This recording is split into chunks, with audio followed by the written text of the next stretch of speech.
It's a Taste to Consider podcast. Back for another episode. I've been on a long, a long hiatus. Long hiatus. Yes. Oh man. Yeah. It's been a minute. It's definitely been a minute. But I definitely wasn't going to let June go by without recording the show. And the reason for that is because June is Men's Health Month. Hold on, burp number one. I ain't already. And I ain't even been having a taste at all. I guess it's just, it just happens. I get behind this mic, recording this podcast, the burps just come. But man, I'm back for another episode. Yeah, like I was saying, I've been on a hiatus. It's been a minute. Honestly, I was doing everything every week that requires a show, a episode, but I just could not sit behind the mic and actually record. Like I would get the topics together, do the outline, make sure the topics align with each other, that I had good segues with the topics and stuff like that. But I could not get behind the mic. Oh man, you know, I don't know. Like I still haven't figured out what was going on. I just couldn't get behind the mic for some reason.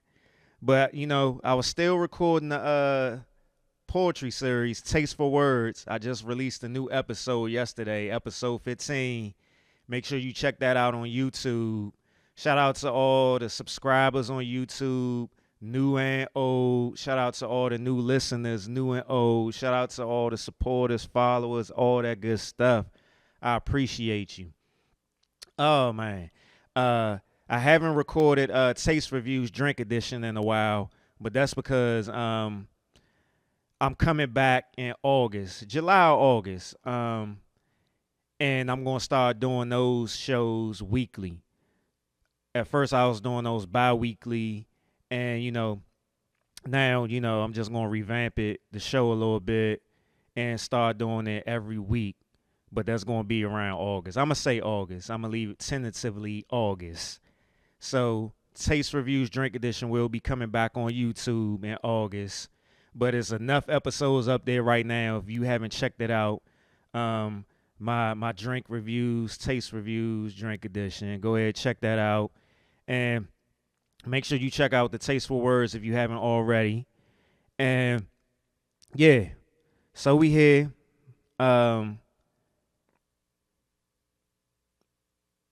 I've just been having a good time with the Tasteful Words show because I honestly enjoy writing the poetry. I've been doing it for a long time, but now I don't know where it came from, but all of a sudden I'm consistently writing poetry. I'm consistently, just thinking of ideas to write. So yeah, I'm running with it and I'm sharing it with the world. Whoever sees it, make sure y'all like, share, comment, all that good stuff. Keep sending me feedback and stuff. I mean, I've had people sending me stuff about poetry contests and stuff like that. I appreciate that too. You know what I'm saying? I'm trying to, keep up with all of that. And there's some stuff that, I'm going to, enter my stuff in and stuff like that. So I appreciate all that. But yeah, I'm just genuinely enjoying doing the Tasteful Words show without any expectation. And I know that's one of the things that has always kind of been a roadblock when it's come to the podcast, and even sometimes with the taste reviews. But actually I enjoy the taste review show, so I really don't have no expectations behind that as either. I mean, it would be nice. I mean, it will always be nice to be recognized and stuff like that, and to be able to build your platforms to greater heights and stuff like that. But with the taste reviews and drink edition and the Tasteful Words, I honestly don't have no expectations behind it. I really genuinely enjoy it, and the people who are actually supporting those two shows, The feedback that I'm getting from them, I appreciate it, and that's enough for me. But it's just always been something about the podcast, and let me say this actually, like, it's June 21st. The podcast anniversary was June 1st. The 5th year anniversary of the podcast was June 1st. I've Taste and Consider podcast I've been doing for 5 years. And I was going to do a show then, but yeah, I did everything up until, but I just couldn't get behind the mic. And even when I was doing the group podcast, You and You podcast, and I was doing that since 2017. So I've been podcasting for a minute. I've been podcasting for a while. Um, it was always expectations behind that because I mean, honestly, like I just felt like the shows were great. I just felt like both shows, the group podcast and my solo podcast, I feel like the shows are great and I feel like it's good, you know what I'm saying, entertainment, 'cause it's good information. Um, and not to say that Taste for Words and Taste Reviews Drink Edition isn't great content, because it definitely is. But I think I just me talking now, like the Taste Reviews Drink Edition and the Taste for Words Poetry Series, those are like my hobbies. And, you know, I really don't care about what nobody thinks when it comes to those. So I guess that makes sense. Like, but with the podcast, it it's opinionated. It's it's showing my views and stuff like that. And I guess I talked about on the podcast plenty of times before about my struggles in the past with mental health, um, mental illness, depression and anxiety and stuff like that. So that probably ties into it, definitely. The acceptance and stuff like that, and wanting to be heard and stuff like that, and pretty much, that's what I'm doing with the podcast. My opinions, my point of views, stuff, my commentary on things, stuff like that. So yeah, that makes sense. So yeah, I fleshed that out pretty easily.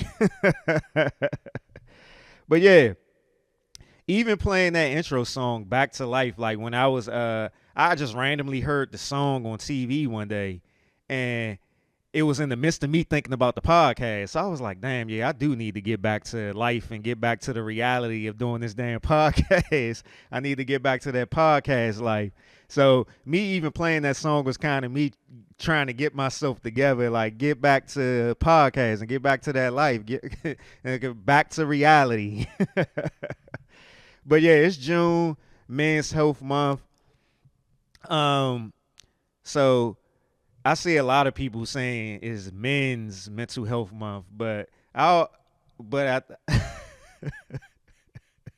I just like it's Men's Health Month, and not this. You know what I'm saying? Mental health is part of health, and a man's health, but June is supposed to be about Men's Health Month, so that is a wide range of things, physical, mental, emotional, spiritual, shoot, even financial. So yeah, um, I had to do a show because a lot of the stuff I do talk about on the podcast is mental health related at times.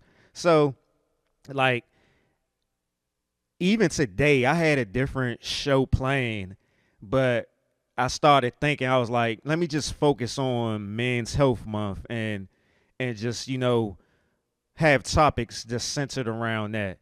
So I had to do a whole new outline. I had to rush to do that, so I can record today, because I was actually in the mood, like I was actually feeling it. So I was like, since you feeling it, let's not let that feeling go to waste, because it's been plenty of days where I was like, yeah, today is going to be the day that I get back down there in the tasting room. I'm going to record, da da da da da, and that junk did not happen. I would lose that fire after a while.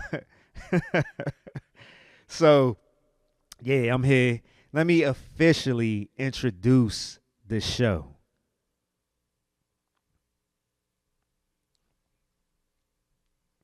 and shake off some of this rust as well.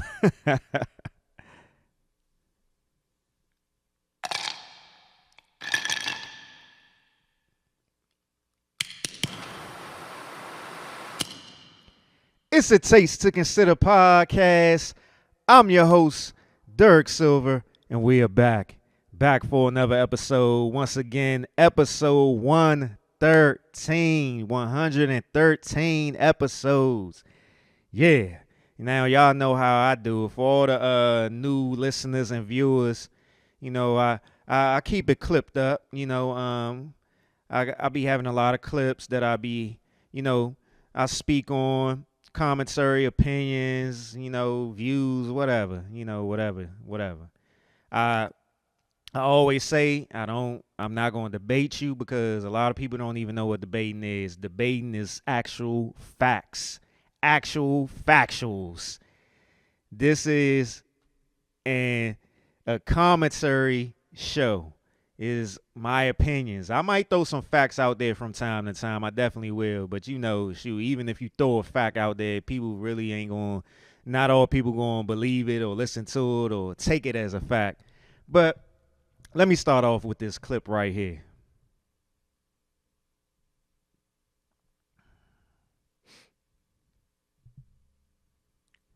Once I pull it up and find it again. Shaking off the rust, shaking off the rust. That might be the title of the episode right there, shaking off the rust. Damn, I think I passed it. Oh, man, I think I passed it. Let me see. Oh, here we go right here. All right, here we go.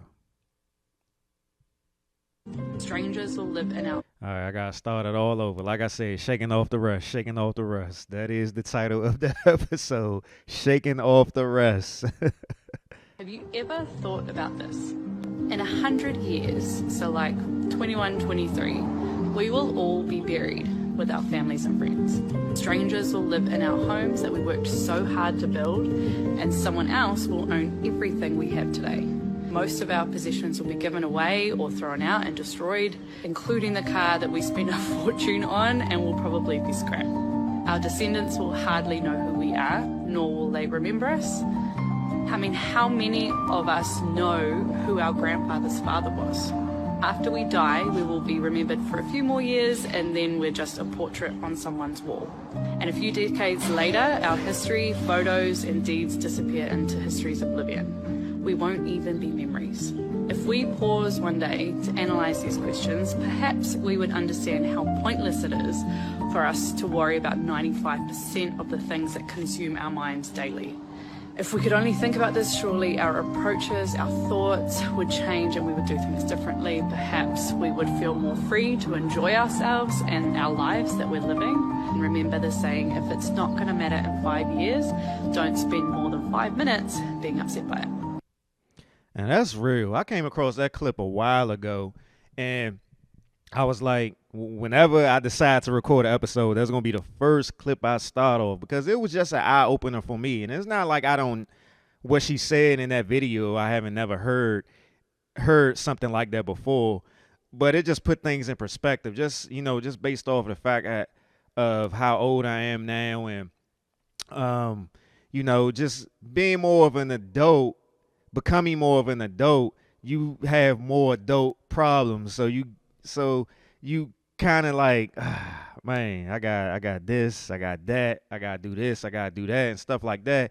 And like, I know for me, the older I have been getting, particularly the past 2-3 years, I'm tired of, stressing. I'm just tired of stressing. I'm tired of being drained and tired of having,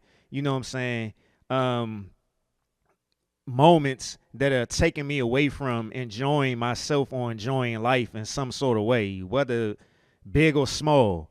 And just hearing that clip was just like, man, yeah, that is true. Like, I be all worried about this house I got and, taking care of it, which I should do.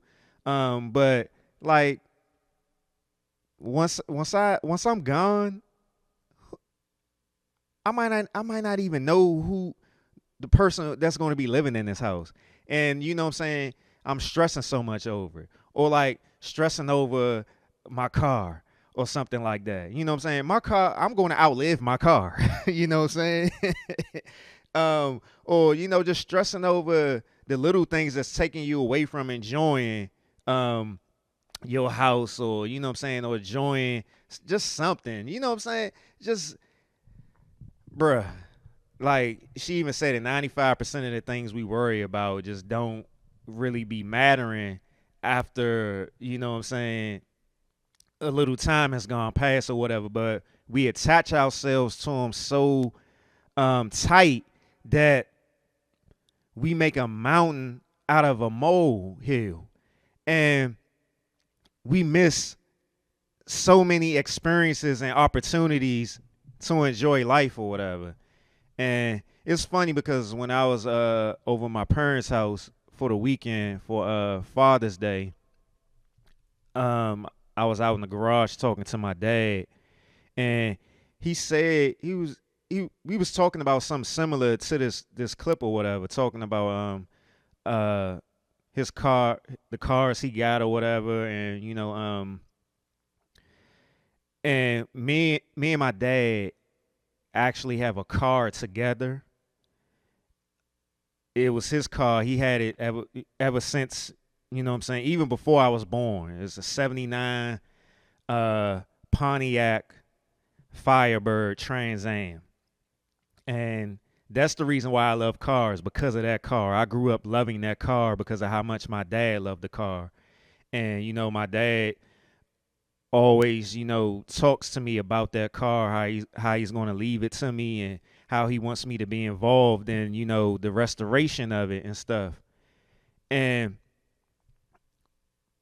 you know, that car, I look at that car like that could be like a family heirloom or whatever. Like he passed it down to me, I pass it down to my child when I have a child and stuff like that.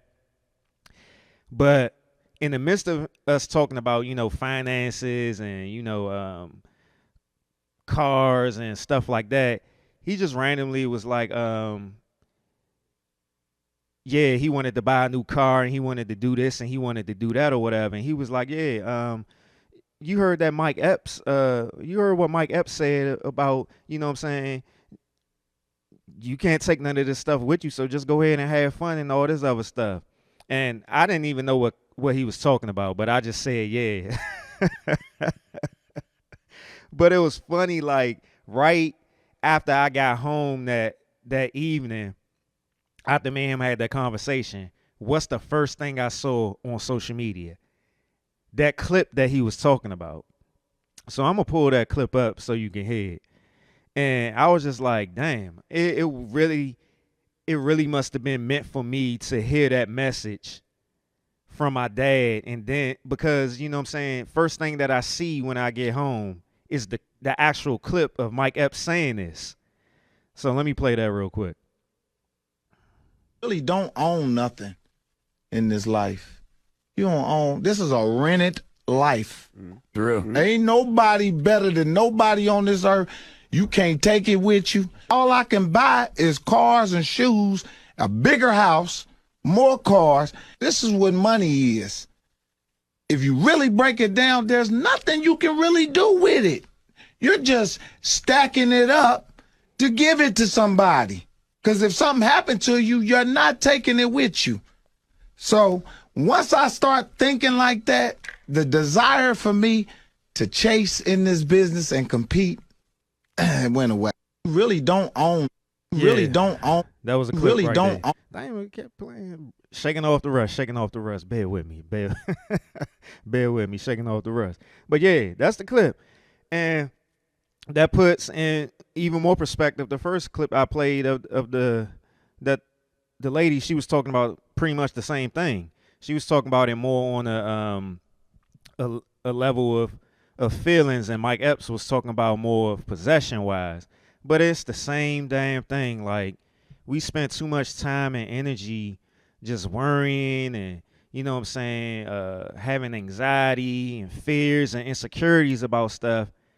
And we just attach ourselves to it and make it some sort of an idol. We worship these attachments that we have to the point where it's difficult for us to let them go, or we transfer it to something else, or it's like a snowball effect that it just get bigger and bigger. And like I was saying, the past 2, 3 years, like I'm tired of that shit. Like, you know what I'm saying?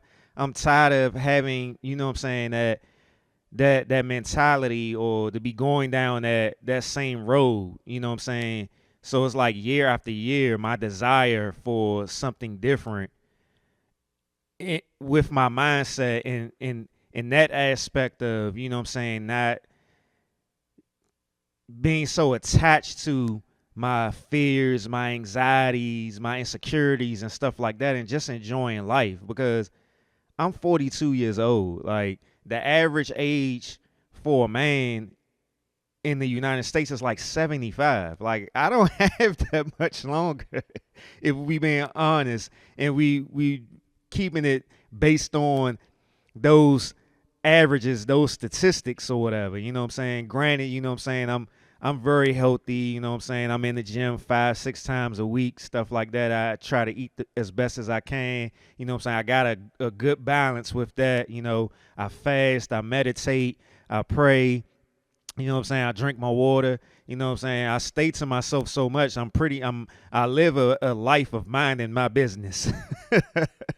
So yeah, you know, but one thing that's really lacking is me actually enjoying the life that I have, you know, co-created for myself, you know, because I'm still got these lingering things going on, or attachments to fears and anxieties and worries and insecurities and stuff. And granted, you know what I'm saying, that stuff gonna happen regardless. You gonna have these things. That's why over the past few years I came up with that motto of just, you know, riding the wave. I gotta ride the wave. I gotta ride the wave.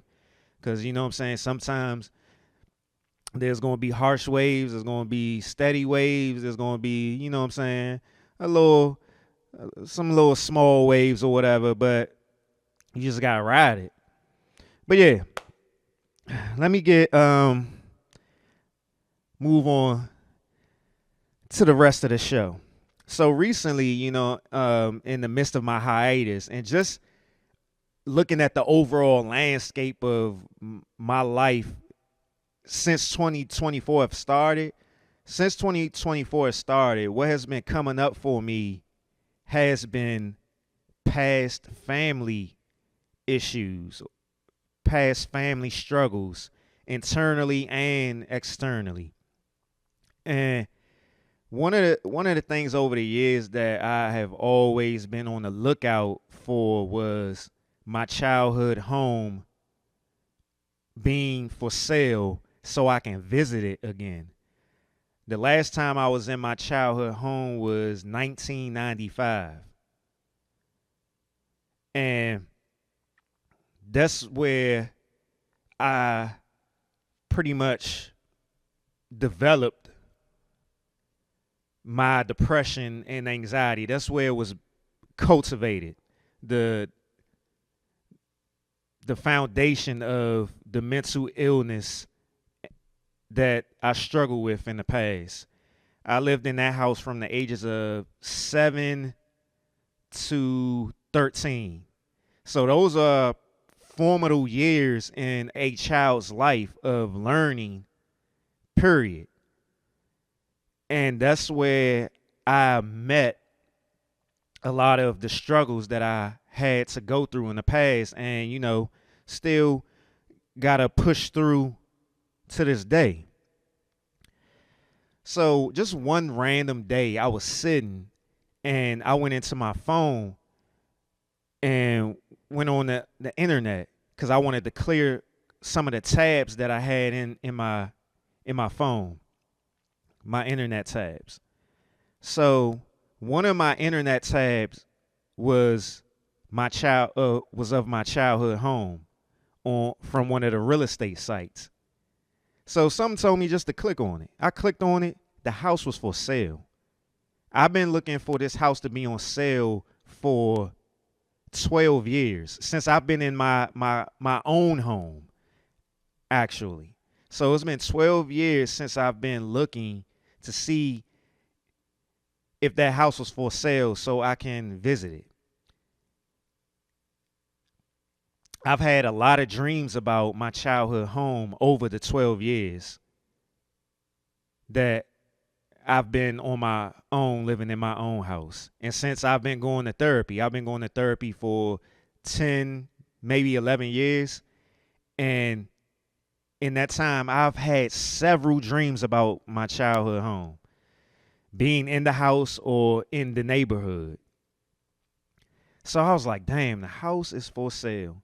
So like some form of anxiety came upon me, like my on my in my body, like I felt it in my chest and in my stomach a little bit, cause I was just like, damn, I'm shocked. You know what I'm saying? Now was the opportunity to go see the house, and cause I felt like I needed to go see the house, having all these dreams and stuff. So, I went through the process to try to see the house, and it wasn't going my way off jump. So I was just like, all right, I'm just going to let it go. And, you know what I'm saying? If the opportunity arises, then cool, I'll go. So the opportunity finally arose. I was able to go to the house. I've been in the neighborhood plenty of times. I've driven in the neighborhood plenty of times while the house wasn't for sale, just for nostalgia purposes and stuff like that. And also to try to see if that would help me get rid of the dreams that I was having. But even in the midst of me driving through the neighborhood, I was still having the dreams after. So I was able to go to the house, see it and stuff like that. It was weird, like even when me walking up to the front door and about to walk in, I wasn't necessarily nervous. I was just trying to figure out what is going to come of this. Like, is this going to help any? What is the reason? What is the purpose? Like, but as I just said before I begin the story, like 2024 has been a year that has been bringing up a lot of my childhood stuff and my family's stuff from my childhood. And so I walked through the house. The house, like a lot of the house, look exactly the same. Mind you, I told you the last time I was in that house was 1995, and it is 2024. So that's almost 30 years since I've been in that house, and a lot of the house still look the same. So a lot of the house wasn't updated. Like the only new things I saw in there was like new carpet, and they like painted the walls and fixed the walls and stuff like that. But the basement looked exactly the same. It wasn't finished. The kitchen looked exactly the same.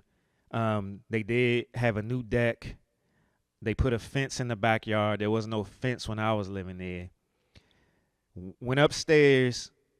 The bathrooms were still the same. The rooms were still the same, other than the fact that it was new carpet and the walls were, rehabbed. But I was walking around the house. I'm like, damn, this house is small as hell. And the fact that four of us was living in there, and sometimes even 5 or 6 of us was living in there at a time. It was a time when my grandmother, my dad's mom was living with us, rest in peace. And it was a time when my uncle was living there. My dad's brother was living with us at one time. He was staying in the basement. And then there was another time when my cousin, my mom's niece, was living with us, and she was staying in the basement as well. So it was a time that at least 5, 6 people was living in that house, and the house was so small, like compared to my townhouse, and that was a townhouse, my childhood home. My townhouse is bigger than that townhouse, and the only thing while being in there was I felt rushed, because I wasn't trying to buy the house. So, I was being done a favor by being let in there by the realtor. So I kind of felt rushed at the time, being in there. Because I'm not going to lie, I wanted to actually be in the house for a little while and sit, what I'm saying, like sit on the floor, like particularly like in my old bedroom, and just, have like a moment to myself. But I wasn't really going to, ask for that when I was being done a favor. So I wish I could have spent more time in the house. I'm not, after leaving, it kind of felt anticlimactic. And I don't know if that's because, I just walked out the house, after some days and weeks and stuff went by. Because when I went to go see the house, I forgot. I think that had to be in May, sometime in May, I guess. Yeah, it was maybe end of April, sometime around early, middle May. I'm not sure. But yeah, I haven't had a dream about the house since. I mean, I didn't really expect to so soon, but like I'm not sure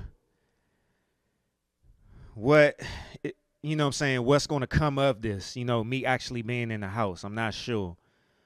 But I am surprised. I'm surprised and I'm not surprised that the house went for sale and I was able to go see it when, like I said, this year, a lot of my childhood stuff has been coming up, like some of the emotions, the feelings, the triggers and stuff, even with dealing with other people, you know what I'm saying? Even stuff with my actual immediate family, my parents and my brother, feelings and stuff coming up. And recently, episode 14 of Tasteful Words, um, I wrote a poem titled Mama See Me. And that poem was inspired by my relationship with my mom when I was a child. And I'm not sure if that was me saying the house was able to bring that stuff out, because since I have seen the house, I have been able to kind of like flesh out how I felt about some of my experiences in my relationship with my mom, my dad, and my brother in actual words, that I can actually write them down or even speak them. And I feel more comfortable doing it. So I'm not sure if me saying the house has something to do with that. I've been trying to tell myself, don't try to figure everything out. You know what I'm saying? It'll work out for itself. But it was therapeutic, just like when I wrote that poem, Mama See Me, it was therapeutic. So yeah, we'll see. I just wanted to share that though, because I feel as though, things things like that can be very therapeutic um, for a person in any type of experience or situation to kind of revisit things. And particularly, excuse me, burp number 2, in your childhood, because burp number 3, that is the foundation of where you are right now. Your thought patterns, your feelings, how you interact with people, how you communicate with people, that still matters. Like, people, that is not talked about enough. Point blank, period. That's just how I feel. It's not talked enough about how your childhood really still impacts you in your day-to-day life, no matter how old you are. But it was a good experience, and I'm glad it finally happened. I'm not gonna lie about that. I'm so glad it finally happened. So, like, I can let go of trying to get inside that house. I finally got back inside that house. And like I said, I was in that house from the ages of 7 to 13. So those were very pivotal moments in my life, and a lot of the things that I learned and I experienced traumatically, it made me the person I was when I was depressed and anxious. It made me the person who I am today. Even with just with reflecting on it, or even still some of the old residue that I have with mental health struggles, because it never goes away. It never your mental health struggles in your life never go away, no matter how much therapy you do, no matter how much praying you do, meditating, medication, it doesn't go away. You just handle it differently. You know how you have tools, better tools, to handle those things differently. You have better tools, or you're much stronger not to attach yourself in a such a long manner. The whole, you able to let stuff go. You able to recognize it for what it is and just move on. So those things never go away. It's just like any person who out here that has some sort of an addiction. Like, that addiction never really goes away, but they just have better tools and stuff to actually, carry on without them being addicted to it again, or falling into their old habits and stuff like that. And that's for everybody. And that's why I'm talking about these things, mental health and stuff, is very important, because it's a lot of people out here that really think that they're immune to any sort of mental health struggles, that that they really think it's still a large majority of people in this world, and particularly in the United States, that look at people that have mental health struggles as weird, or they're crazy, or something wrong with them. But let me pull up this clip, segue into it. This is Method Man. Excuse me, burp number 5. I'm burping more, and I ain't even been having a taste. That is crazy. I was just getting right back behind this mic. It's just bringing bringing everything back. And this is Method Man. He's talking about, speaking on fighting depression. So let me pull this up. Here we go. Let me see. It's hard.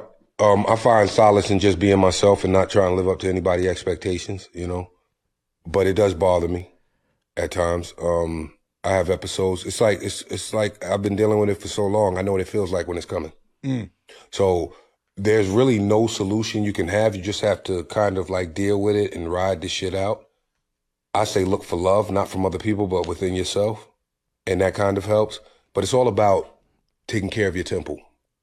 And if you're taking care of your temple, not only are you doing something, for yourself, but you're also taking the time out to consider your health, taking the time out to consider being there for your people as long as you can possibly be, that kind of thing, Right. So that's what it was for me. And as far as the mental part of it, to cope, you do the physical.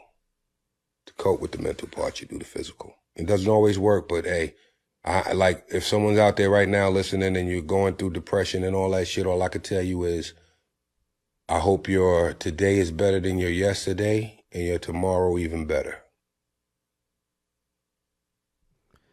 Yeah. And he was saying a lot of things I just said, and just personally for me, I do know when certain stuff is popping up for me. Like I said, this whole 2024, I've noticed my childhood stuff has been popping up for me. Whether I'm having moments of insecurity, I'm having moments of anxiety, I'm having negative thoughts, I'm having worries, I'm having fears about stuff that I know is related to my childhood. But now that I've been going to therapy for so long, and I've built other routines in my life, whether it's meditating or praying or saying affirmations, doing mirror work, smoking a cigar, but I outside of therapy, I have therapeutic acts in place for times when I feel something is coming up, or when I'm having, a down moment or a down day or down couple of days and stuff like that. I got the gym, I got meditating, I got praying, I got affirmations, I got listening to music, I got smoking a cigar, sitting out back in my backyard. I got a lot of things in place now to help me get through these times, these moments where I have to ride the wave. I got things to get me into place. You know what I'm saying? I'm not going to say that I successfully get through each and every moment that something comes up, because that is not the case. I'm human. Sometimes I can react in a way that is much more familiar to how I reacted in the past.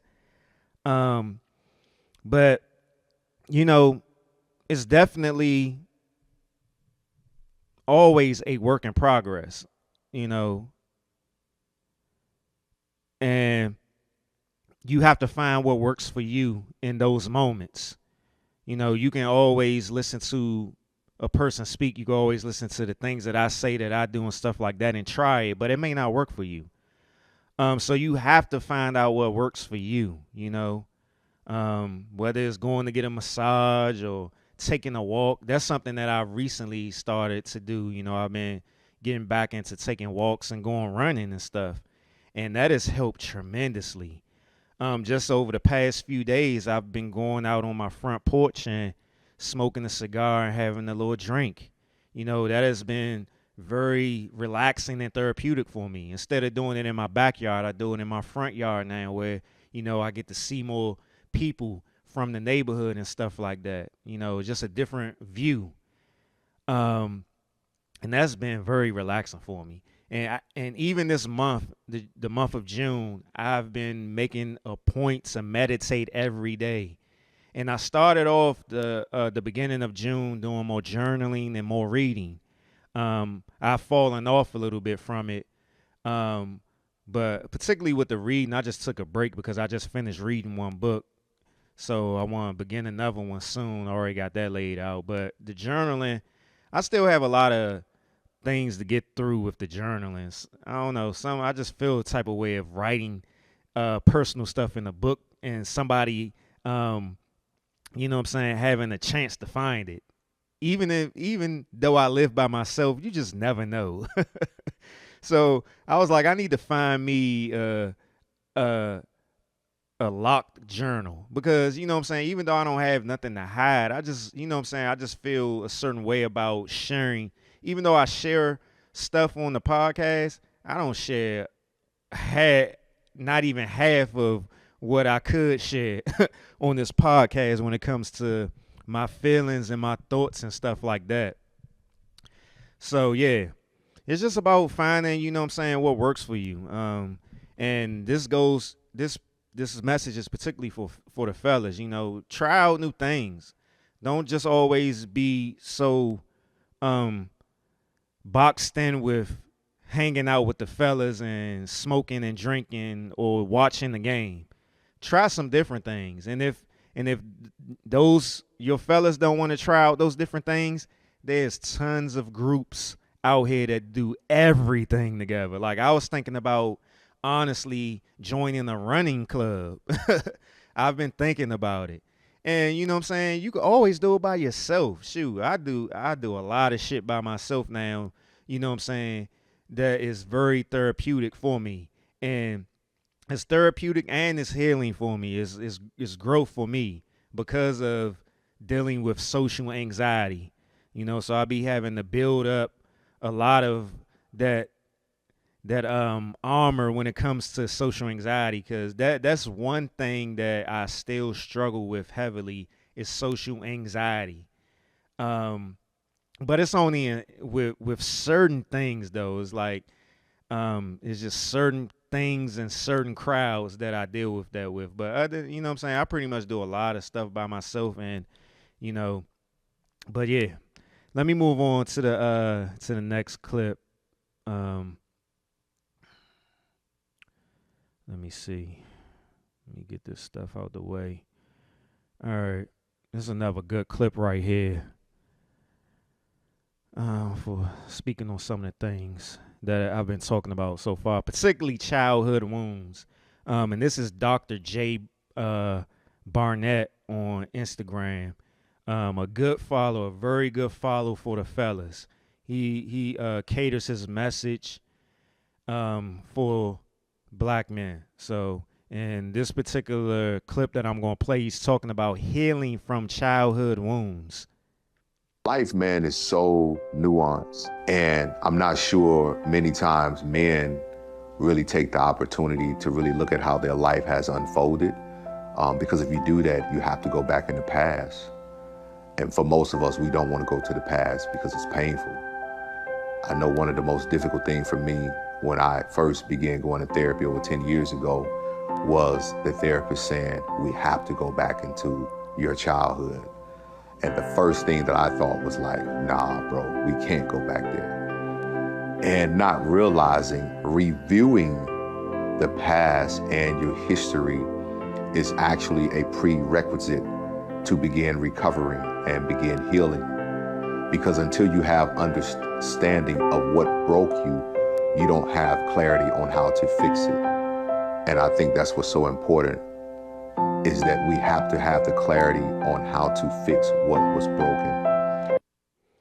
Hey man, that's deep right there, and that's what I've been talking about. Like going to visit my childhood home. Um, that was revisiting the past. That is where I went through a lot of emotional and mental trauma in that house at a very, very young age. And man, to still have to unpack it to this day, um, it could be frustrating at times. It could be I just want to get rid of it. I'm just like, bruh, like I don't like at this point in time, I don't have a problem going back in the past. I want to go back in the past. And that's probably something that I need to stop doing because I be trying to rush it. You know what I'm saying? I be trying to rush it. And sometimes with rushing it, I'm not allowing the healing or the recovering, as he said, to happen naturally, authentically, and in the right time. You know, you may think you're ready for something until you're confronted with it or until you rush it. And like I said, I was looking to get into that house for 12 years, thinking, you know, maybe the reason why I couldn't get into that house then it didn't pop up for sale because I wasn't ready. I'm very stronger than what I was 12 years ago, 11 years ago, 10 years ago, 9 years ago, 8 years ago, 7, 5, 4, you know, I'm much stronger now. Like I I know that I still have struggles based off of my childhood, you know, cuz this is something that it was many more years of dealing with trauma as opposed to healing and recovering from it. Like I said, I've only been going to therapy for 10, 11 years. I've built all this stuff up for 30 years, 31 years, you know? So I can't rush it, you know?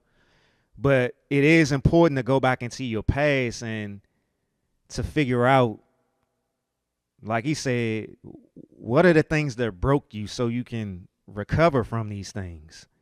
So you don't have to keep having the same stress, the same worries, fears, insecurities, and stuff coming up because you dealing with it in your romantic relationship, or you dealing with it with your friends, or you dealing with it with coworkers at your job, or you dealing with the anger with yourself when you look in the mirror, stuff like that. You know? And like I said, it's not like you're gonna get rid of it totally. You're just you're gonna be in a position to cope better with it. Cope better with it. And who's to say? And let me not even keep saying that, you know what I'm saying, that you can get rid of it.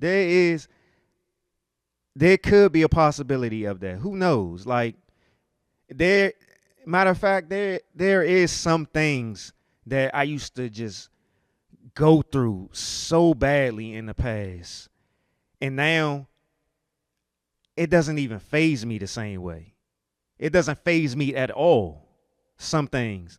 So let me stop saying that. Like, forget I even said that you can there might be a time where you won't, you know what I'm saying, get rid of something. Cause there is. Cause there's definitely stuff that I just be like, oh well, I'll be letting it go. Or, all right, bye. You know, or all right, whatever. I'll be all right, or you know what I'm saying. Okay, just pick yourself up, keep going. You know, or, all right, you got tomorrow, you know? So, yeah, scratch me for saying that. Scratch all of that. But I got another clip from Dr. J, Barnett, and here you go right here. Let me tell you something, ladies, it don't even look like we're going through. Because we'll put that mask on because to be vulnerable in front of you, we feel like that's too much weight for you. So we'll suffer in silence. Yes. And he'll go sit in his car and roll a blunt just so he can ease his mind. Because he's feeling like the moment I walk in his house, I gotta put on a face. Yes. And nobody's asking him how he's feeling. Yes. Yes. Not how he's doing. Because to me and to us, it's associated with performing. But when you ask him how he's feeling, he's got to take a pause. And he's got to check. And let me tell you something, brother, your emotions matter. Yeah. Your feelings matter. You have a right to stop and process. Stop running with your battery on low. Stop pouring into people who don't pour back into you. You're more than just providing. You're more than just paying bills. There's purpose in you. But what I'm telling you today, drop your sword. Drop your shield. Yeah, that was just a little snippet of the message. But yeah, like, shoot, just me personally, like, one of the things that I noticed, like, this year, and that I said, like, bro, I'm tired of people only hitting me up when they need something. They need me to help them move, or they need advice for something, or they need this, or they need that. My phone be dry as fuck. My phone be dry as hell. You know what I'm saying? Outside of somebody hitting me up because they need help with something or they want something, you know, they need me for something. Like, I don't never get, like, it's exhausting. It's exhausting at times, feeling as though you always got to be on call to manage somebody's emotions, their feelings, their expectations, and stuff like that. Like, when am I going to get that reciprocation from you? You know? And naturally, I'm the type of person where I like to help people. You know what I'm saying? I enjoy that or whatever. But sometimes people can get so entitled and spoiled in that. And then a lot of times they don't see your value outside of you helping them. So that's all they look to you for. That's all they think you're good for. And that's something that I've experienced a lot. And I was just like, over the past couple of years, I'm tired of people picking and choosing when they want to hit me up and stuff like that. You know what I'm saying? I'm looking for reciprocation of the things that I do, because I genuinely care about everybody that I've had some sort of relationship with, you know, friendship, family, whatever. You know, so I'm a helpful person. But it's getting irritating to be helpful all the time and not be helped. And I know a lot of guys, you know, they want to speak on how they feel and stuff like that, but there aren't any safe spaces. You know, that here we go with that term, these cliche terms, but you know, on social media would tell you that that's just a woman thing. Women are only looking for safe spaces. Women are only one that need safe spaces. But men need those spaces as well. Excuse me, burp number 7. Dang.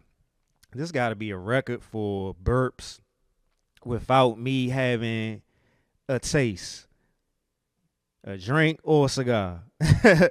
But yeah, you know, it's draining to hold on to your feelings and emotions. And a lot of black men out here don't even know what they're feeling in that moment. So it turns into anger, it turns into frustration, it turns into aggressiveness. It turns into confusion, which are feelings and emotions, but they aren't specific. Those emotions usually come about when they don't know how to articulate it, or they can't articulate it. They don't have nobody to articulate it to. So it turns into those basic feelings and emotions. Like I've said plenty of times on this podcast, most black men only know anger and aggression. That's all I knew for a long time. Like one of my therapists, she was a black woman. If it wasn't for her, I wouldn't even know about all the other ranges of feelings and emotions that I actually feel and I can actually articulate now. Like I bring it up, that paper that she gave me, I got a couple of copies of it. One side is a ton of words for negative feelings and emotions, and the other side is positive feelings and emotions. And to actually have that paper and to be able to sit with it and look at it and actually say, well, this is how I'm feeling. I'm feeling this way. I'm feeling that way. Other than just saying, man, I'm mad or I'm angry or I'm frustrated. I got a whole range of other words to use that actually are more specific to what I am feeling. Oh, where am I at? All right. Here we go. Here's another clip. Like I said, this episode is all about Men's Health Month. June is Men's Health Month, so I'm catering this episode to that. Granted, most of the episodes I am coming from a male's point of view, but this one is all about men's health. So ladies, if you're listening to it, good. If you got a man out there that needs this episode, that needs to hear from another black man who has gone through it, who is still, going through it, working through it, share the episode. Well, let me move on to the next clip. And this is a good one.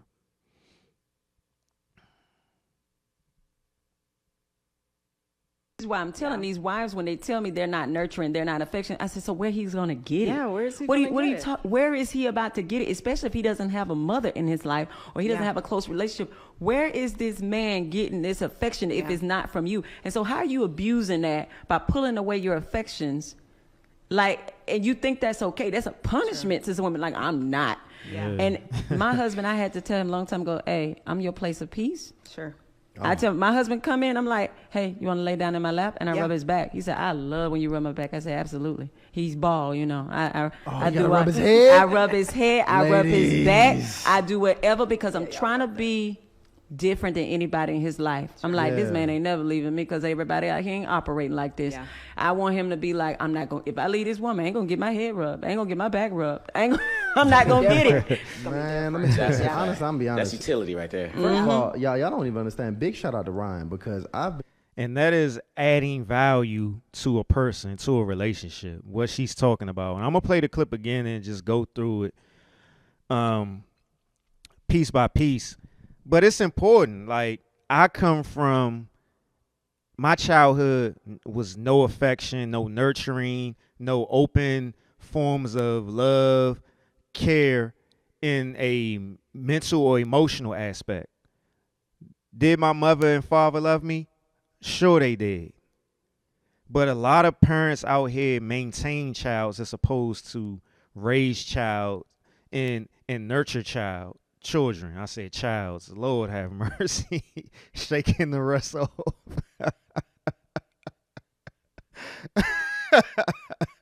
Oh, man. But yeah, I don't doubt that my parents love me. But my parents came from broken homes, toxic homes. So, they didn't know no better. Does that give them an excuse? No. Is that a reason? Maybe. Yeah. It's a cause and an effect type of situation. It's a cycle, So I definitely don't blame them at my older age. You know, my mentor told me long time ago before I started going to therapy that when you become an adult, you can't blame your parents no more. You know, it's your responsibility to do the things that you need to do to get yourself right, to heal, recover, fix your what was broken, whatever terms you want to use. So let me go through the clip again. But like I said, I didn't come from a that's what the episode 14 was from Tasteful Words, the poem that I did, Mama See Me. It was basically I was basically talking about, you know, me growing up as a child and not getting affection and nurturing and emotional and mental forms of love, and how that, you know, pretty much what's the word I want to use? It handicapped me. It handicapped me to the point where I was looking forward in other places, or I was coping through other vices, you know what I'm saying? Or I was believing it that I wasn't, you know, worthy of those things. So I was beating myself up. So it was all type, it was an umbrella of things that I was dealing with just based off of not getting any forms of physical, emotional, mental affection, nurturing, and love. But let me go through the clip again.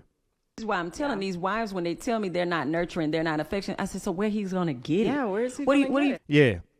And that's me. Like, I didn't have places to get it. Like, so that's where those situations will come where it would be I would have a lot of internal anger, or I was beating myself up because I didn't think that I was worthy of these things. I didn't think that I was good enough for it. Or, you know what I'm saying, I was having different vices, always needing to hang out, always needing to look for a mother figure or find it with a romantic partner and stuff like that. So it was just me being all over the place because I didn't have a foundation. I wasn't in a good place. So I'm out here looking for it, and I didn't know how to find it within myself. And even to this day, even with going to all the therapy and stuff that I go to and have gone to, and all the tools and stuff I have in place, I still don't get open forms of affection and love and stuff like that in the way that I need it. And that's the thing. Us men, we have to be clear on what our specific needs are and how to communicate and articulate that to the people who are in our lives. And, you know, so some days it can be difficult for me still to get through a day and not hear, you know, get a compliment or get some form of affection or hear I love you and stuff like that, you know. But on the other end, I'm so used to it that those days are much more greater than the days of me just feeling like, damn, you know what I'm saying, I could use this pick me up, you know. Because I can't always give it to myself. Some, you know what I'm saying, it's cool to have.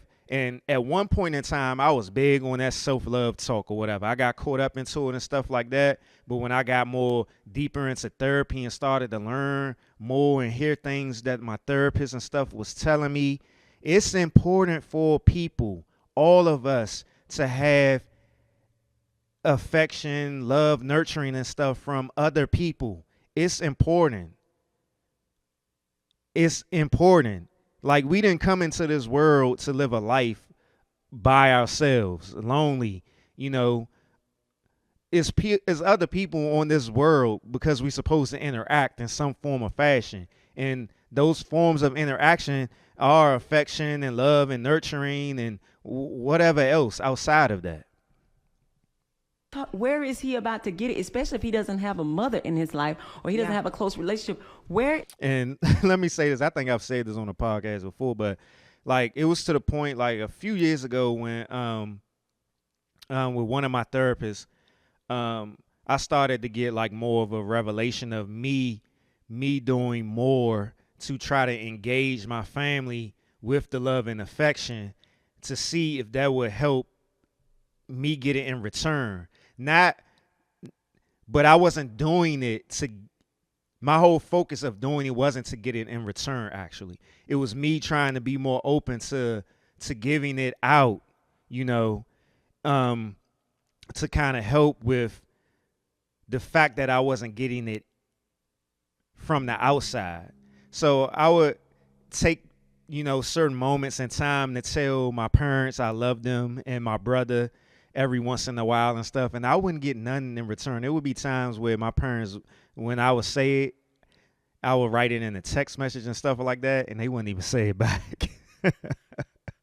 So yeah, it is important that you have somewhere to get it from, like, but not to go out here and compromise yourself and compromise your relationships with other people and stuff like that. It's just all about having some form of healthy communication where you're able to articulate your needs. And it may be moments in time where you have to let go of some people because they aren't capable of fulfilling those needs. And you always can't expect a single individual to give you all of your needs as well. That is very important for me to say. That is something that I had to learn. Something I had to learn. We put too much responsibility on other people to make us happy.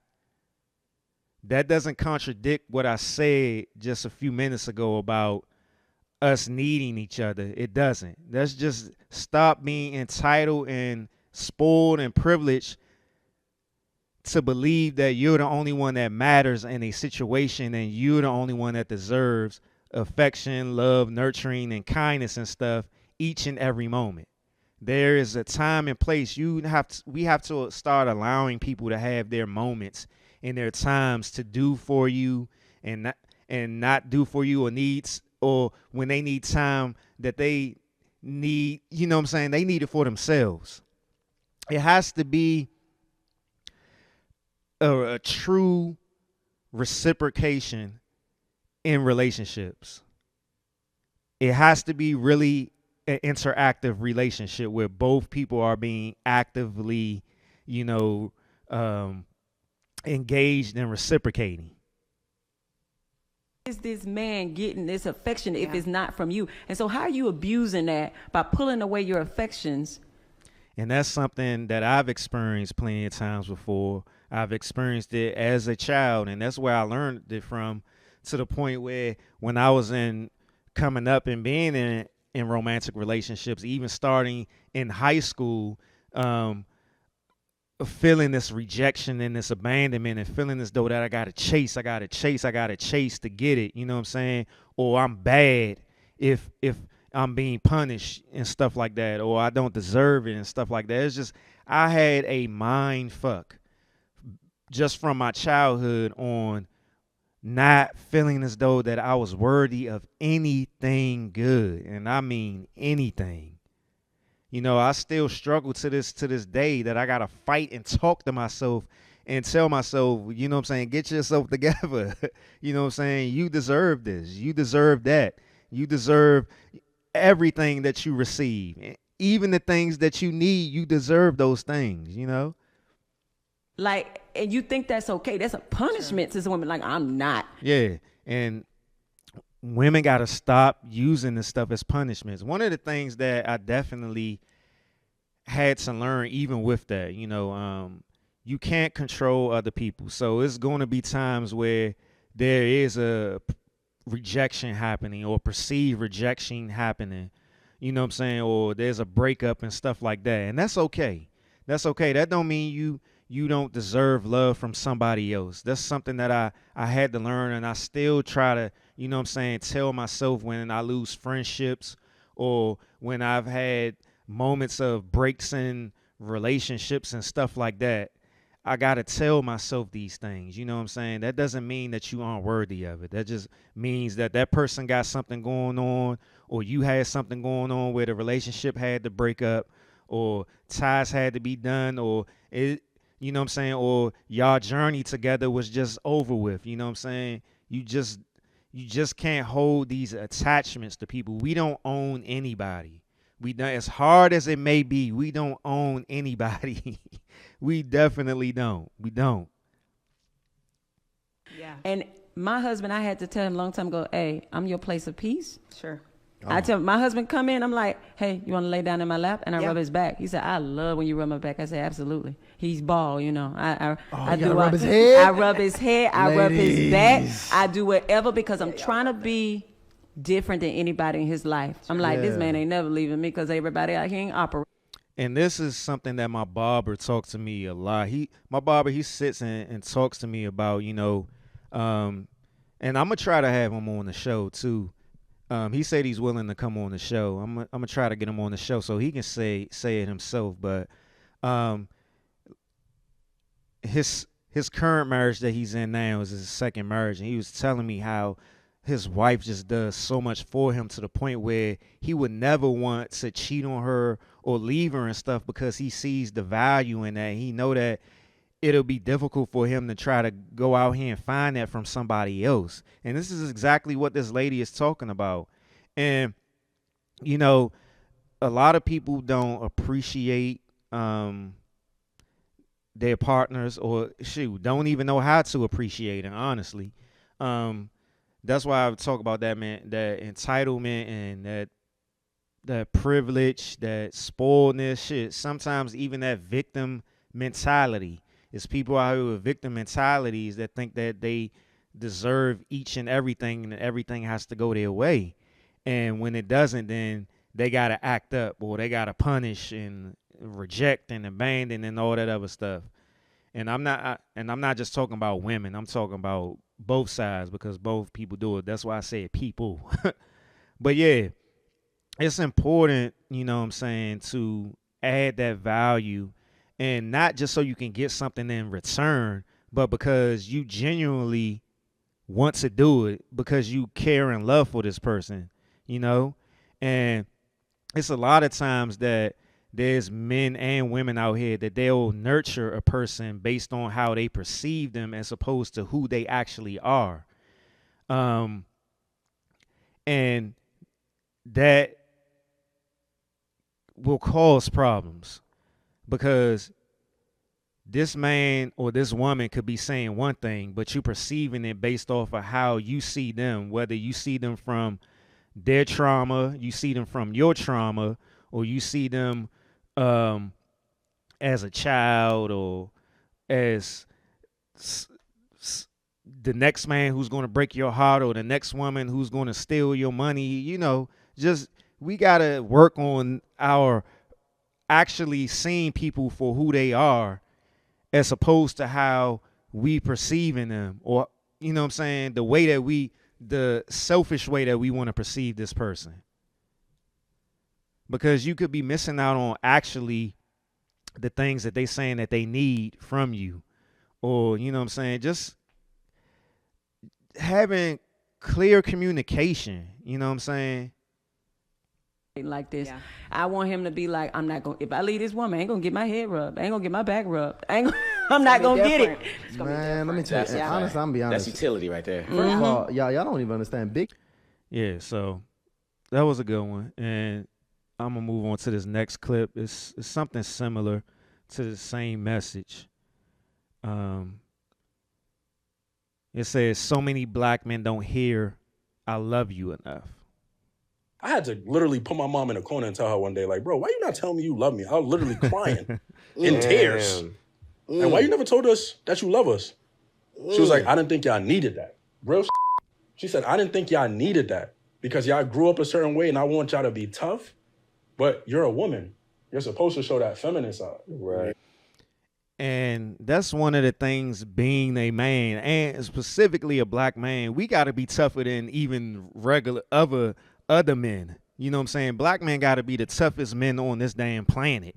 You know, And it's not fair that men in general and black men specifically got to get caught up into this um, thing where we gotta be so tough all the damn time, and we gotta be 1 minute masculinity is good, then the next minute is toxic, and then the next minute you shouldn't be. Oh, you're man or a heterosexual man. Why are you acting sassy? Why are you acting zesty? Why are you acting gay? You know what I'm saying? And it's like, what the hell? Like, why is it, and this particularly in the black community, why is it that you have black women always go, not all black women, some black women go to that to insult a black man when he's expressing himself in any type of emotional way? You know what I'm saying? No, because people, when it comes to a black man, when he's being emotional, it's defined as one way. He's being, it's literally negative in that one emotional way. And you'll have some black women just be like, why are you acting like a girl? Why are you acting gay and stuff like that? And this is the most weirdest thing ever, because black women, they like some of the biggest LGBTQ plus supporters, but they always use that as an insult. So do you like gay people or do you not like gay people? It's just the weirdest thing to me. And I feel like some of the gay people who know women that say stuff like this to straight men should be insulted, because it's like they insulting you at the same time. But yeah, it's just weird that we got to get caught up into this stigma where men can't show any type of emotion. And there, like I've said, there are a range of emotions. But when it comes to the black community, when a man shows any type of emotion, any range of emotions, it all comes down to one emotion, and it's negative. And it's used in terms of sassiness or zesty or gay or whatever. But yeah, so far in this clip, I feel what the dude's saying. Like, I feel him. Like, I've never actually asked my mom why she never showed affection and said I love you and stuff like that, but I understand exactly where he's coming from. And it always confused me that, when I was younger, that how could a woman be so hard? You know what I'm saying? Because I always thought a woman should be feminine. You know what I'm saying? Be able to show that feminine side. But as I got older and I learned things and learned, aspects of people's lives and understand how, we all go through things and it shapes us in a certain way. And we have our guards up and we're defensive and stuff like that. So it can actually make you not act in the true essence of who you were created to be. Yeah. But in her mind, she's like, no, I have to be this way, because if I wasn't and I was too soft on you guys would have turned out different. So, and this is sort of comes down to, this is actually comes down to that Willie Lynch theory. When I've had that, when I've done that episode, Still Lynching, go back and check it out, and just go read the Willie Lynch theory. It's less than 30 minutes to read, less than 20 minutes to read. That's how short it is. But that's how we were conditioned from slavery times. The mom saw the strongest black man get buck broken, raped, beaten, got his masculinity literally stripped from his soul. So she wanted to protect her boys in a way where she didn't want to make them soft, but also didn't want to make them totally masculine. So it's like they're in the middle of not too soft, not too hard, just in the middle. So you can be strong enough to get through life, but timid enough to not get destroyed by life. It's like, I couldn't even be mad at her for saying that when she said that. I was crying and I'm just like, damn, like, this whole time, I didn't even ask you that to even understand why you didn't do that or why you didn't say that. It was more so like, you know, like, I'm hearing all my friends and you seeing videos, and that's the thing about social media. Like, you will see things and you'll be like, damn, that shit is not. You'll start comparing what's in your life to what you see on social media. So I'm seeing, you know, couples. Yeah, so, and you'll start living that same cycle. You'll literally start living that same cycle. Like, I shouldn't be so immune to not having affection and nurturing and all that other stuff, or hearing I love you and stuff. I shouldn't be so immune to it. I shouldn't be so immune to it and okay with it in a lot of ways. You know, I shouldn't be. But moving on. Men and mental health. Studies show that 40% of men do not talk about our mental health with nobody. I also read an article that said that over 6 million men suffer from depression in America, but it often goes undiagnosed. You know what all this got in common? Both highlight how traditional gender roles for manhood and masculinity do not encourage us to talk about our emotions or our psychological struggles, which literally has detrimental impacts on our health itself. Growing up, like I said earlier, holding on to that stuff will eat you alive. It will eat you alive. That's plays a part in our life expectancy. The fact that we hold on to all that trauma, all that anger, all those we got all those emotions suppressed, that is eating us within. It's literally making us sick. It's making us sick.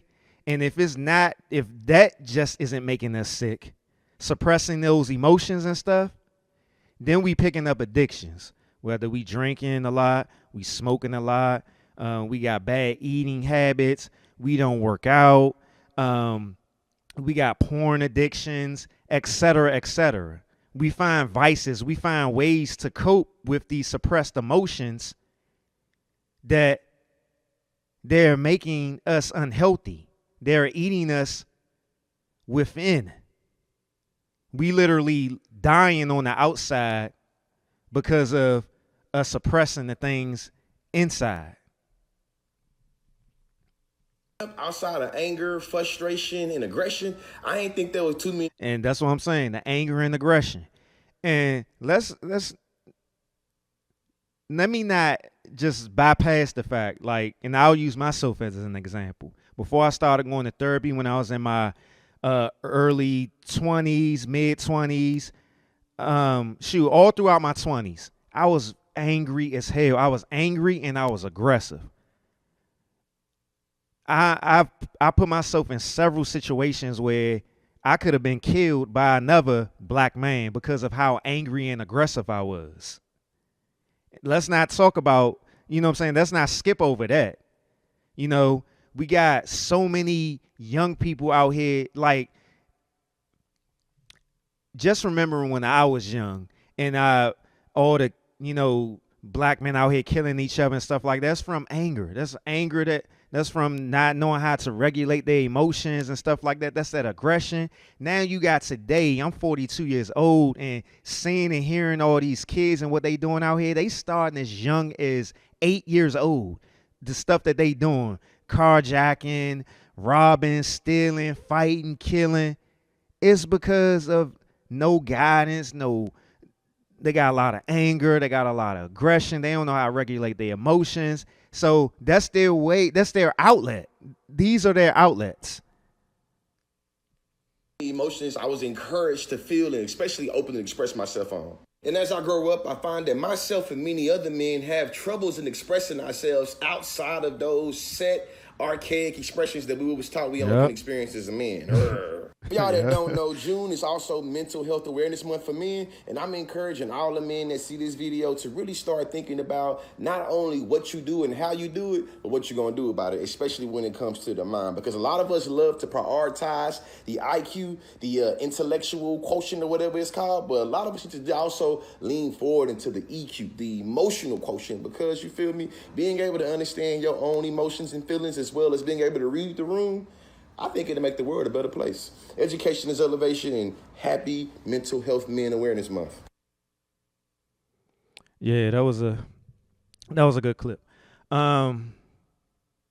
So I came across this post a few weeks ago, and it says 284,306 suicides, and it's only April 2024. So I came across this in April, and it says 75% of these are men. That was only in April. 284,306 suicides, and 75% of them are men. And this statistic, I got it from the page Build a Brotherhood, and they got it says these statistics are worldwide and from worldometers.info. So this is worldwide. Dang, it's a shame. All right, another clip. Men who suppress their needs will find themselves being addicted to substances, work, entertainment, porn, or other forms of escape to cope, and they will be incapable of being emotionally present with their partners. And even if the man is giving and pleasing and giving some more, their partner will still feel alone. And I know this well because this is exactly what I struggled with. And so the journey for me was to first begin identifying my needs. I needed connection. I needed to be my authentic self. I needed to play. And so this begs the question, why are those needs suppressed? And the brutal truth is that I had a wound of being ashamed, punished, or rejected for expressing my needs, which is exactly how my entire childhood was. And so and that is literally what he just said. And let me just rewind it.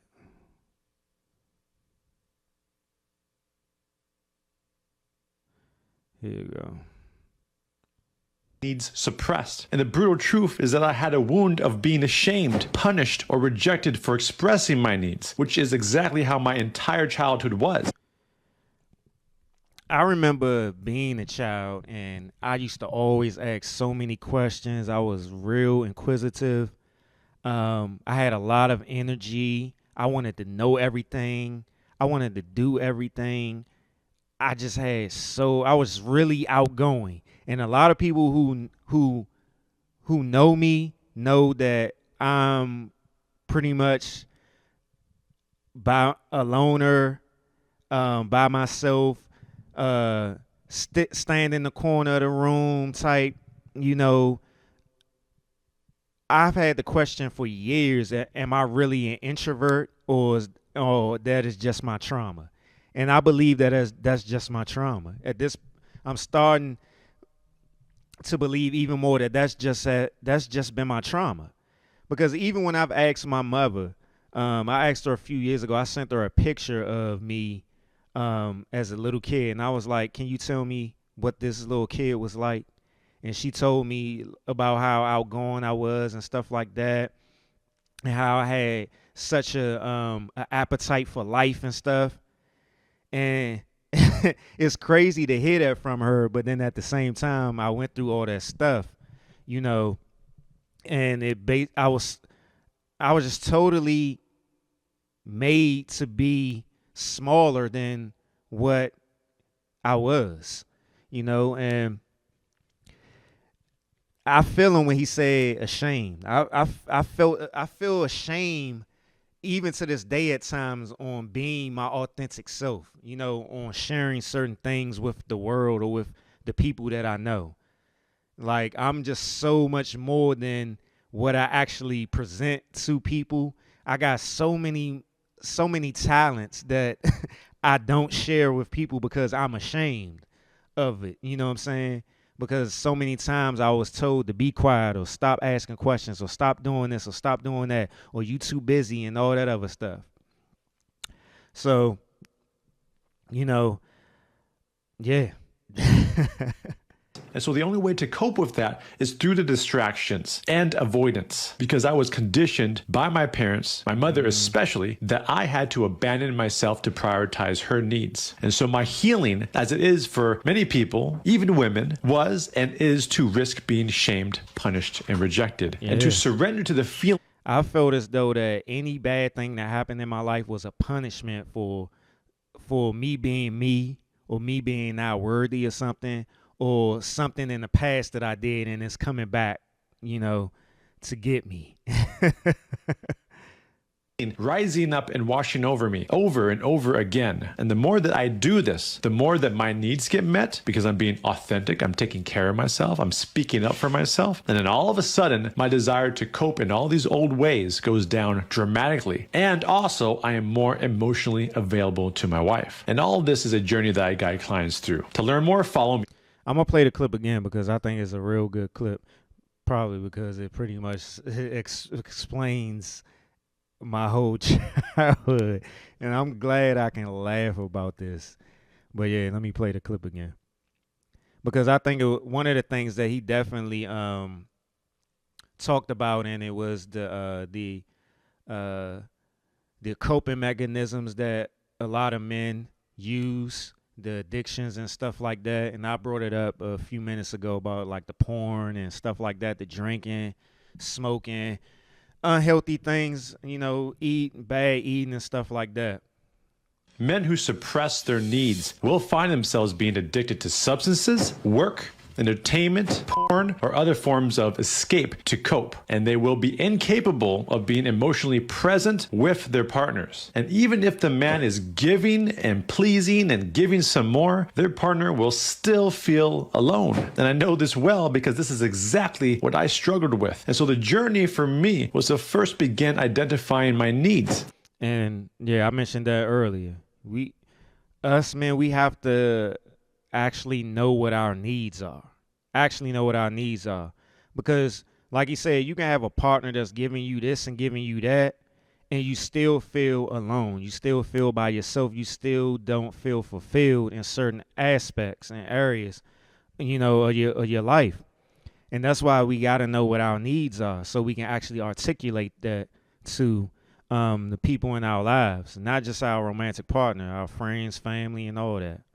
I needed connection. I needed to be my authentic self. I needed to play. And so this begs the question, why are those needs suppressed? And the brutal truth is that I had a wound of being ashamed, punished, or rejected for expressing my needs, which is exactly how my entire childhood was. And so the only way to cope with that is through the distractions and avoidance, because I was conditioned by my parents, my mother especially, that I had to abandon myself to prioritize her needs. And so my healing, as it is for many people, even women, was and is to risk being shamed, punished, and rejected, and to surrender to the feeling rising up and washing over me over and over again. And the more that I do this, the more that my needs get met, because I'm being authentic, I'm taking care of myself, I'm speaking up for myself. And then all of a sudden, my desire to cope in all these old ways goes down dramatically. And also, I am more emotionally available to my wife. And all of this is a journey that Yeah, so that was a very good clip.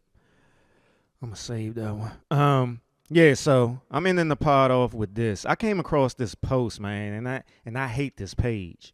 I hate this page that I'm about to reference, Justin LeBoy. I hate this page because I know hate is a strong word, but I hate it because the attachment that the so-called black community has to it, and some of the toxic stuff that he posts on social media, and be having people so caught up and wrapped up into it. And this one is in particular. So the post says, if you love him, learn to understand him. Men go through things too.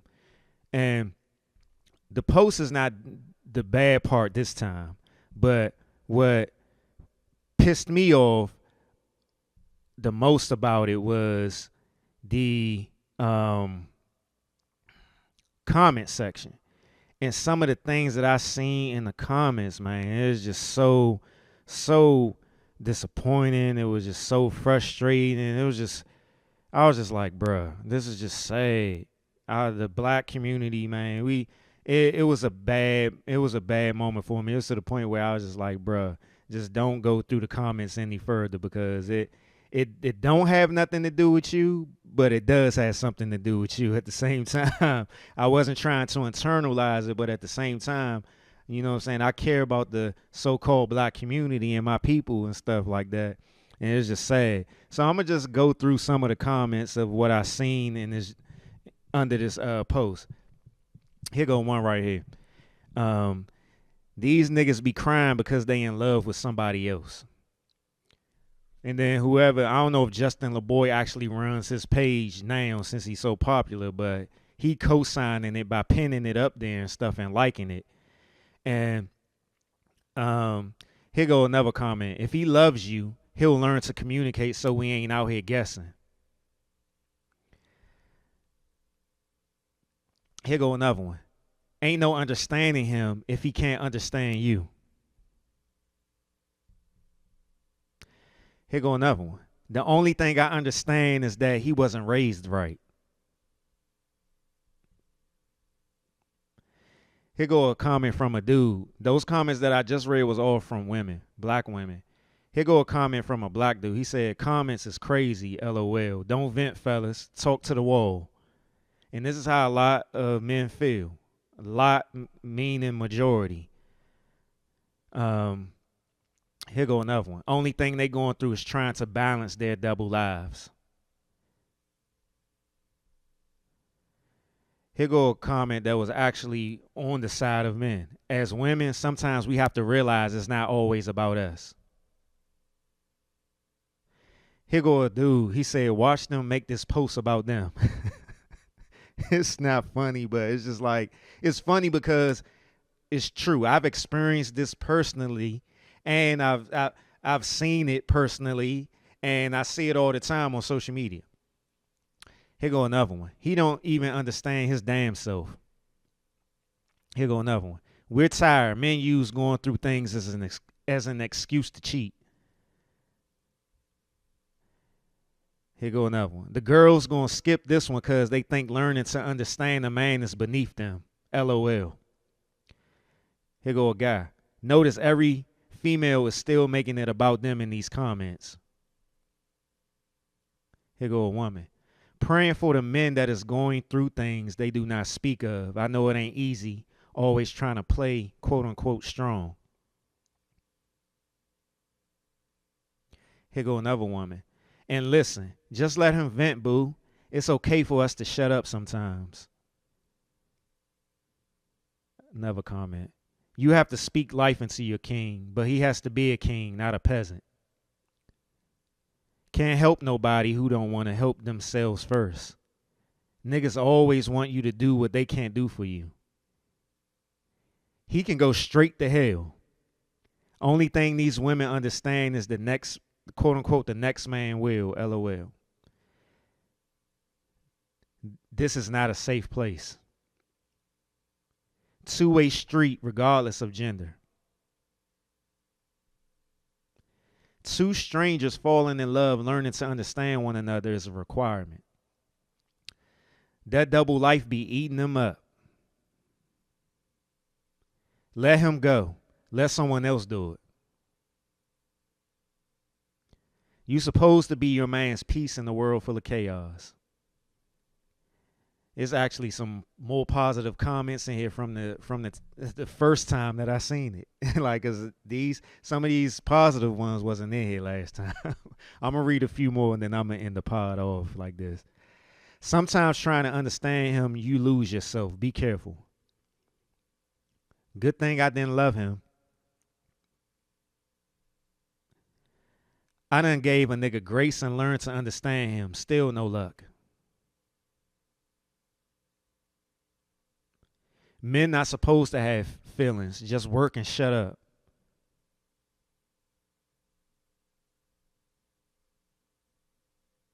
Boy, they gonna read this and throw it in the garbage tomorrow.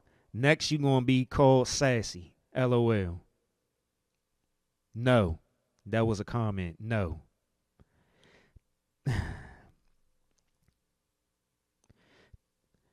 Thankful for my wife because this shit here is crazy.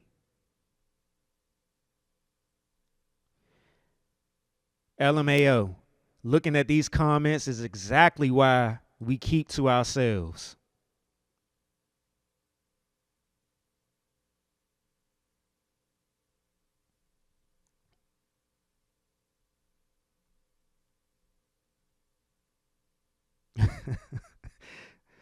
There's a guy said this. He said, we need some new women, that's all. This the most non-accountability taking group I've ever seen.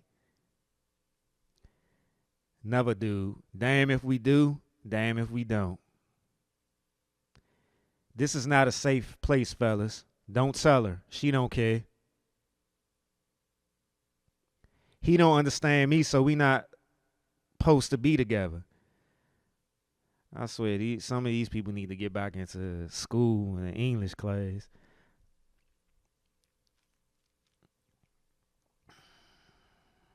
Many will hear, few will listen. Men want you to ignore the fact that they want double lives. I don't know how that is keep being the theme in this joint. This is crazy. This one is interesting. Not even interesting. I'm gonna say exactly how I felt when I saw it just now. This comment is fucking wild. Men would go through less if they listen to their girl more. They don't even understand themselves. I'm learning to gaslight him back. Another just straight no. Learn to communicate so I can understand. Duh. Some way, somehow, they'll still make this about them. LOL. This is an interesting one.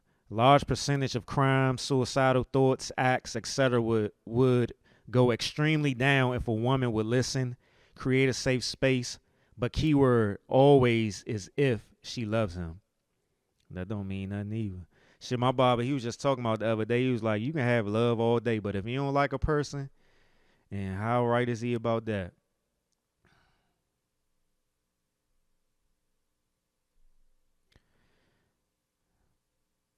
This from a woman. She said, it's true, but a lot of women don't want to hear it because we worried about a hot girl summer. Meanwhile, posting, I'm single knowing you want a man. This from a dude. Women hate us, fellas. Love yourself, 100.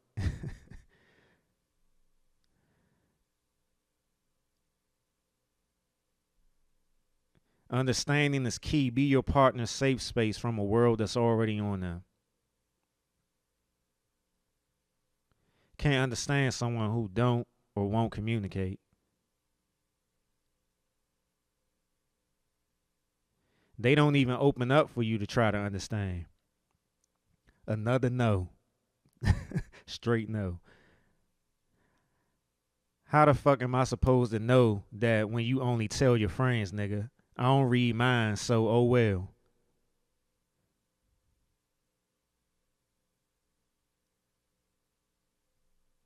Yeah, I'm gonna end it off here, but yeah, this is just wild, and it was disappointing. It was sad, but yeah, I'm back. I finally recorded 5 years in the solo podcasting game.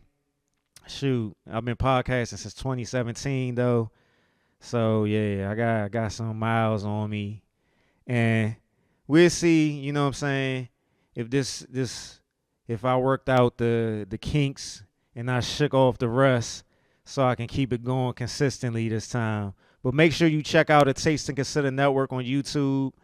You know, check out the Taste Reviews Drink Edition. I got all the old episodes up there. And like I said, I'm coming back in August. And it will be weekly episodes of Taste Reviews Drink Edition. Also, I got 15 episodes of Tasteful Words up there, the poetry series. Make sure you like, comment, share. You know what I'm saying? Put that stuff out there, man. You know what I'm saying? It costs you nothing. It literally costs you nothing to share, to like, to comment. And shout out to all the people who have actually been sharing since I've been starting to say this more on my Tasteful Words episodes, because it literally costs you nothing to just share something. Y'all would share Tom, Dick, and Harry shit because they're a celebrity, but y'all won't share somebody out here that y'all know and is trying to do, you know what I'm saying, some good for himself and do good for other people. You know, it's no different from you trying new things. You know what I'm saying? You want people to support you, so go ahead and share that love. So I'm out. This has been a Taste to Consider podcast, episode 113. I'm your host, Derek Silver, and thank you.